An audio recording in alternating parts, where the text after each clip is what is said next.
नमस्कार दोस्तों, जय हिंद, वंदे मातरम। जी हाँ दोस्तों, देश की 543 सीटों का ओपिनियन पोल। दोस्तों, लोकसभा में इस बार किन मुद्दों पर चुनाव लड़ेगी बीजेपी, किन मुद्दों के साथ मैदान में उतरेगा दोस्तों इंडिया गठबंधन। कहीं ना कहीं दोस्तों नए सीए कानून लागू होने के बाद अब सियासी रूप में काफी महत्वपूर्ण हो चला लोकसभा चुनाव इस बार अपने आप में काफी खास होने जा रहा है, क्योंकि दोस्तों बीजेपी लगातार यहाँ पर 400 सीटें जीतने का दावा कर रही है, जबकि कांग्रेस पार्टी कह रही है कि इस बार 10 साल के बाद जनता मन बदलेगी और एक बार फिर दोस्तों यहाँ पर इंडिया गठबंधन को जनता मौका देगी। तो ऐसे में दोस्तों जनता क्या सोच रही है, जनता के मन में क्या है, इस बार कौन कितनी सीटों पर जीतेगा दोस्तों, कौन कहां से जीत रहा है, किस राज्य में कौन मजबूत है, क्या समीकरण है, क्या इस बार क्षेत्रीय समीकरण है, इन तमाम बड़े सवालों को लेकर आपके सामने हाजिर हो चुके हैं, बड़े ओपिनियन पोल लेकर आपके सामने आ रहे हैं। जी हाँ दोस्तों, अगर बात करें ओपिनियन पोल में तो इस बार काफी महत्वपूर्ण मुकाबला हो चला है। ओपिनियन पोल काफी सियासी रूप में काफी महत्वपूर्ण चला।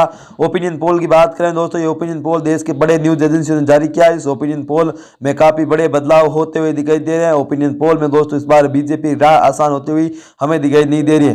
अगर सबसे पहले बात करें दोस्तों जम्मू कश्मीर की, तो यहाँ पर 6 लोकसभा की सीटें आती हैं, जिसमें बीजेपी 4 सीटों पर जीत रही है, जबकि IND गठबंधन 2 सीटों पर बाजी मारता हुआ साफ तौर पर हमें यहाँ पर देखने को मिल रहा है। जबकि दोस्तों हिमाचल प्रदेश की 4 सीटों की बात करें तो हिमाचल प्रदेश में बीजेपी यहाँ पर क्लीन स्वीप करती हुई दिखाई दे रही है। 4 की 4 सीटों पर भारतीय जनता पार्टी यहां पर जीतने में कामयाब होती हुई साफ तौर पर हमें नजर आ रही है।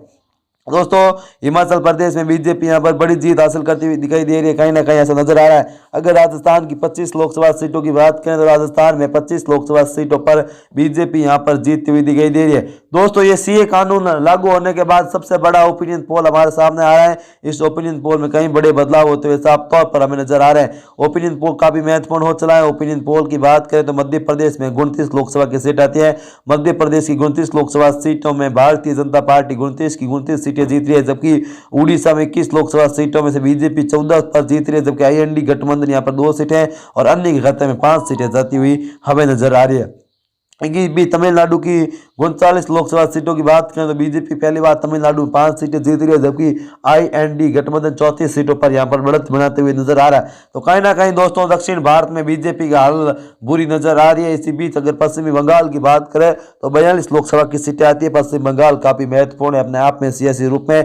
यहाँ की 42 लोकसभा सीटों में बीजेपी 24 पर, जबकि IND गठबंधन यहाँ पर 18 सीटों पर जीतता हुआ हमें दिखाई दे रहा है। अगर छत्तीसगढ़ की बात करें तो छत्तीसगढ़ में 11 लोकसभा की सीटें आती है, 11 की 11 यहाँ पर बीजेपी जीतती हुई हमें दिखाई दे रही है। तो कहीं ना कहीं दोस्तों यहाँ पर बड़े बदलाव होते हुए साफ तौर पर हमें नजर आ रहे हैं। इसी बीच दोस्तों बिहार की 40 लोकसभा सीटों की बात करें, बिहार में दोस्तों 48 लोकसभा सीटों की बात करें तो 38 पर बीजेपी यहाँ पर जीत हासिल करती हुई हमें साफ तौर पर नजर आ रहा है। तो कहीं ना कहीं दोस्तों ओपिनियन पोल काफी महत्वपूर्ण हो चला है। देश में नागरिकता संशोधन CA सोमवार को लागू होने के बाद ये सबसे बड़ा ओपिनियन पोल है। ओपिनियन पोल में कहीं ना कहीं दोस्तों इस बात में नजर आ रहे हैं कि ओपिनियन पोल दोस्तों यहाँ पर बड़े बदलाव होते हुए साफ तौर पर हमें नजर आ रहे हैं। CA, जी हाँ दोस्तों, ये CA के बाद सबसे बड़ा ओपिनियन पोल है। इस ओपिनियन पोल के माध्यम से बताना चाहते हैं कि इस ओपिनियन पोल के अनुसार अगर आज चुनाव होते हैं तो बीजेपी 355 सीटें यहाँ पर देश की लोकसभा की जीतती हुई नजर आ रही है। तो कहीं ना कहीं दोस्तों यहाँ पर इंडिया गठबंधन पूरी तरह से फेल होता हुआ हमें नजर आ रहा है। तो दोस्तों आपको क्या लगता है कि इस बार दोस्तों देश में किसकी सरकार बन रही है? दोस्तों आप कमेंट करें, और अभी तक चैनल को सब्सक्राइब नहीं किया तो नीचे रेड कलर के बटन दबाकर चैनल को सब्सक्राइब जरूर कर दीजिए, ताकि ऐसे ही ओपिनियन पोल आपके सामने लेकर हाजिर होते रहें। तो दोस्तों फिर मिलेंगे एक नए और फ्रेश वीडियो के लिए।